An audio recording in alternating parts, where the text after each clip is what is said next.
Essa é a terceira aula a respeito de análise de circuitos elétricos. Nessa aula nós vamos abordar especificamente os resistores. Embora não seja essencial, vital, melhor dizendo, é aconselhável que o conteúdo das duas partes anteriores elas sejam assistidos ou verificados, porque eventualmente alguns dos conceitos tratados nessas outras partes anteriores podem ser necessários para entender algum conceito que a gente venha a tratar nessa aula, tá? Conforme foi mencionado, nessa aula nós vamos tratar de resistores, tá? Mais uma vez, nós não vamos abordar aqui características construtivas, nós estamos focados única e exclusivamente no comportamento e informações ou parâmetros que são relevantes quando a gente necessita efetuar a análise de um circuito elétrico. Bem, uma grandeza que é importante a gente definir é a resistência, que é uma grandeza que quantifica o grau que um dado corpo, um dado componente no circuito elétrico pode oferecer a passagem de corrente elétrica, tá? E um resistor é exatamente um elemento construído para ter resistência, tá? O símbolo de um resistor em circuito é esse que está sendo apresentado aqui na figura. Normalmente nós vamos usar a letra R, tá? Para se referir aos resistores, tá? Conforme nós falamos, um resistor é um componente para dificultar a passagem de corrente elétrica.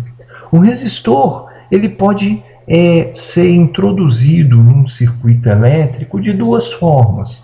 Primeiro, de forma parasita. Em condições reais, a gente não tem condutores perfeitos, todos eles apresentam alguma resistência. Então, muitas vezes, para a gente ter um modelo elétrico mais consistente ou mais próximo da realidade, a gente pode ter que introduzir um resistor para se fazer referência à energia perdida nesses componentes em circuitos reais.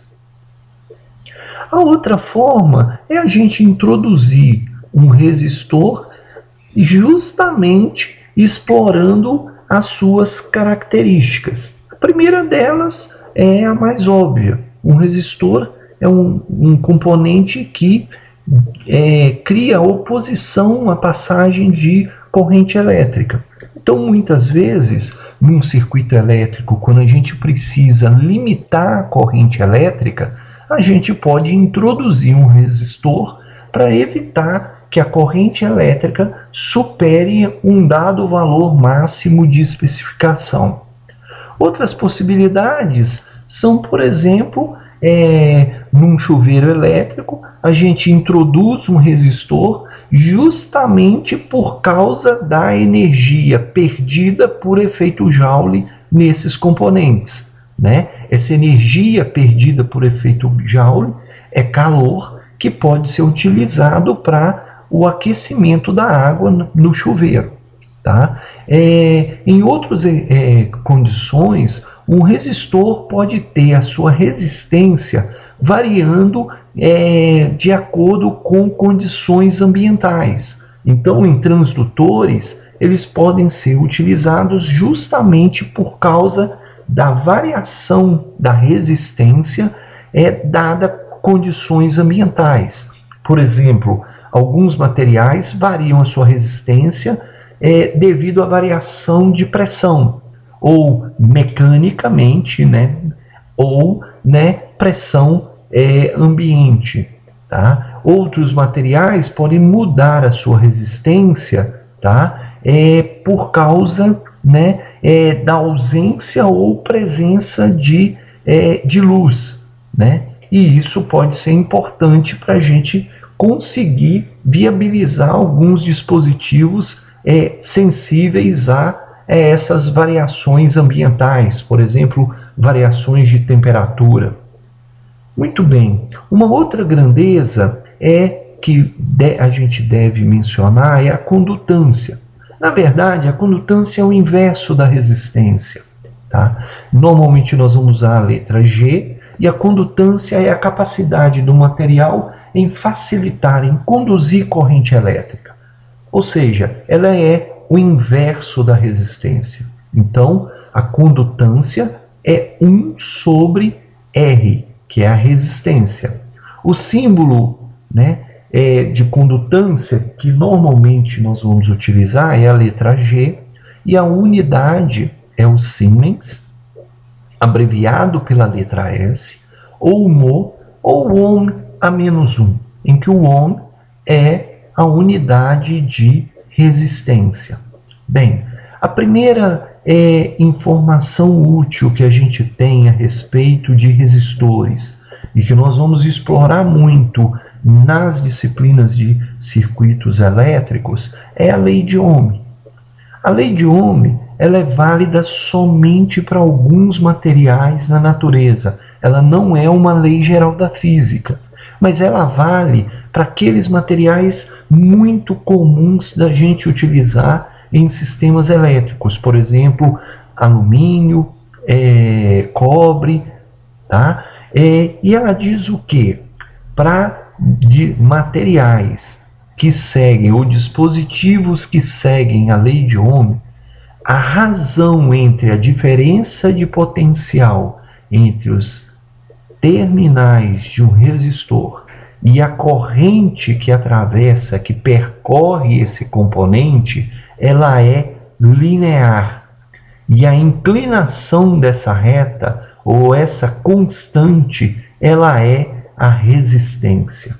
Então, para materiais que seguem, né, ou componentes que seguem a lei de Ohm, a resistência pode ser obtida como a razão da diferença de potencial entre os terminais do resistor e a corrente que percorre esse resistor. Tá? Quando a gente fala de um circuito puramente resistivo, nós estamos mencionando ou nos referindo a um circuito que possui somente fontes de tensão ou corrente e resistores. Ok, vamos também fazer aquela análise, né, de como varia o potencial ou a tensão sobre um resistor, tá? Lembrando que um resistor ele é um componente passivo no nosso circuito. Ele não tem como gerar energia, ele vai apenas consumir a energia. A energia consumida pelo resistor, ela é convertida em calor, ou seja, a energia é perdida por efeito Joule, transferência de calor para o ambiente. Ok? Bem, a gente sabe, né, que se introduzirmos um resistor num ramo de circuito elétrico percorrido pela corrente elétrica, a gente sabe que a corrente, as cargas positivas por definição, né, elas vão da posição de maior potencial positivo, nível de mais energia, para o nível de menor energia, né? Lembrando que para calcular a diferença de potencial nós temos que escolher um percurso. Se nós escolhermos um percurso passando por um resistor na direção da corrente elétrica, no caso aqui um percurso indo de B para A, nós vamos sair de um nível de maior energia para um nível de menor energia. Isso quer dizer que ao percorrermos um resistor na direção da corrente, nós vamos ter uma perda de energia ou uma queda de potencial, uma diferença de potencial negativa, ou uma tensão negativa nos terminais do resistor. Se a gente percorrer o nosso ramo num percurso oposto à corrente, no caso aqui de A para B, nós vamos sair de uma posição de menor energia para uma posição de maior energia. A nossa carga teria que ganhar energia, tá? Ou seja, nós temos uma variação de potencial positiva, ou um potencial, uma tensão positiva sobre o resistor. Mais uma vez, mais à frente, nós vamos entender como utilizar esse comportamento ou esse sentido de percurso quando a gente estiver analisando os circuitos elétricos.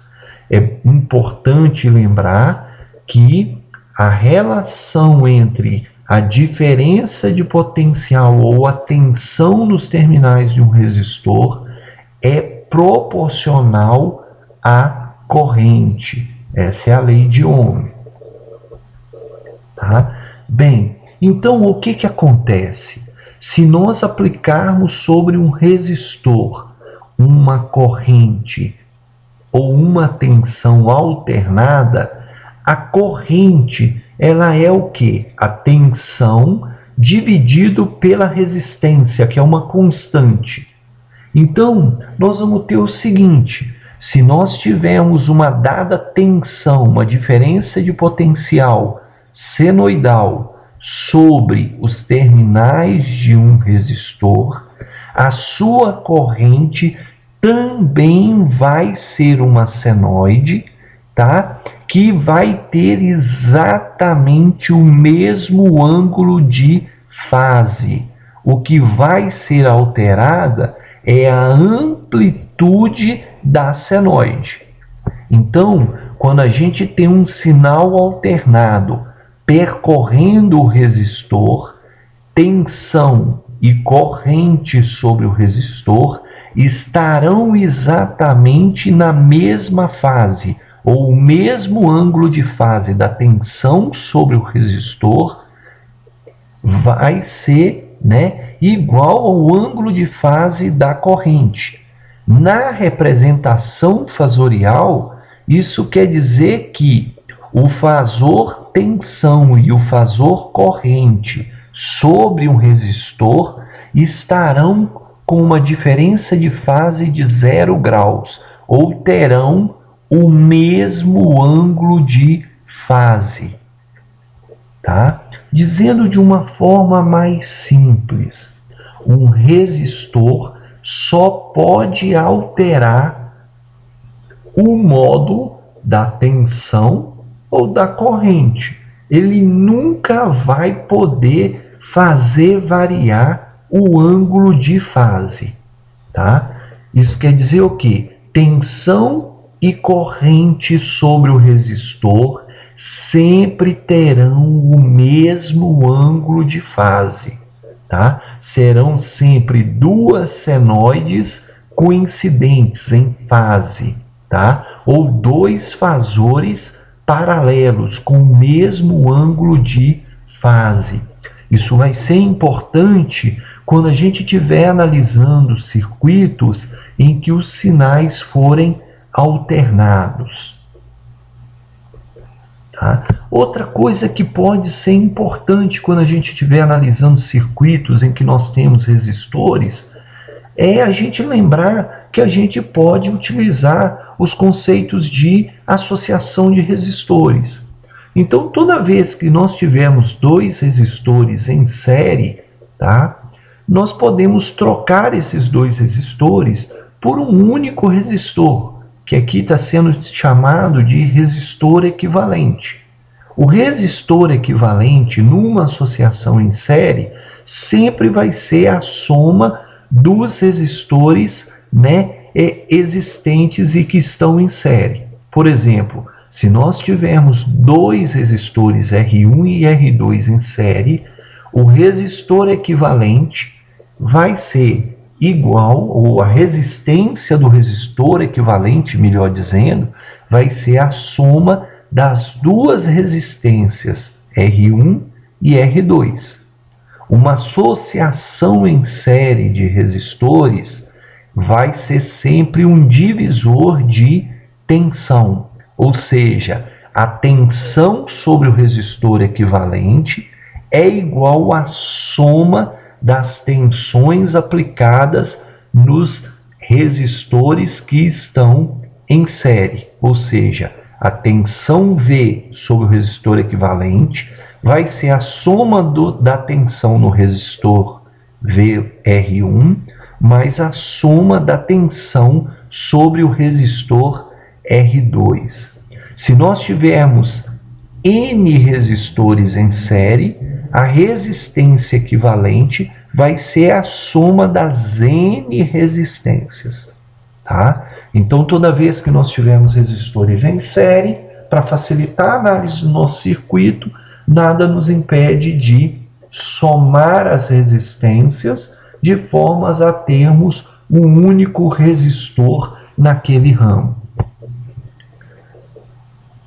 O mesmo, né, pode ser adotado quando nós tivermos os resistores em paralelo. Tá? Só para relembrar aqui e não ficar em branco, numa associação em série de resistores, a corrente que passa por um passa pelo outro resistor. Tá? Numa associação em paralelo, a corrente que passa por um resistor não é necessariamente a corrente que passa pelo outro resistor, mas a diferença de potencial entre os dois terminais dos resistores vai ser a mesma. Ok? Então, né, a corrente que passa por R1 não é a mesma corrente que passa por R2. Porém, né, a diferença de potencial sobre os terminais de R1 necessariamente será igual à diferença de potencial nos terminais do resistor R2. Tá? A gente pode dizer que uma associação em paralelo de resistores é um divisor de corrente. A única possibilidade das correntes em um resistor e no outro ser igual é se eles tiverem a mesma resistência. Numa associação em paralelo, nós podemos trocar os dois resistores em paralelo por um único resistor equivalente. Tá? A diferença de potencial sobre o resistor equivalente vai ser a mesma sobre os resistores, né, individuais, R1 e R2 no caso. O valor da resistência equivalente, né, pode ser obtida por essa equação aqui. 1 sobre resistor equivalente vai ser igual a 1 sobre R1 mais 1 sobre R2, em que R1 e R2 são os valores das resistências, respectivamente, de R1 e R2. Tá? Se a gente tirar o mínimo múltiplo comum e operar em cima dessas equações, nós vamos obter essa equação que está aqui mais abaixo. Ou seja, a resistência equivalente de dois resistores em paralelo é igual ao produto das resistências dividido pela soma das resistências. Essa equação só vale quando nós temos dois resistores em paralelo. Tá? Outro detalhe importante é que sempre que nós temos uma associação em paralelo de resistores, a resistência equivalente vai ser sempre menor que a menor das resistências que estejam associadas em paralelo. Se nós tivermos mais de um resistor em paralelo, o inverso da resistência equivalente vai ser igual à soma do inverso das resistências de cada um dos resistores associados em paralelo. Isso, às vezes pode ser conveniente, ao invés da gente trabalhar com resistências, a gente pode trabalhar com condutâncias, que são o inverso de resistências. Então, numa associação em paralelo, a condutância equivalente é igual à soma das condutâncias individuais. Com isso, nós vamos encerrar essa primeira aula a respeito de resistores, em que nós tratamos apenas de alguns aspectos básicos necessários para as nossas primeiras análises em circuitos elétricos. Mais uma vez, qualquer observação, comentário é sempre bem-vinda. Obrigado.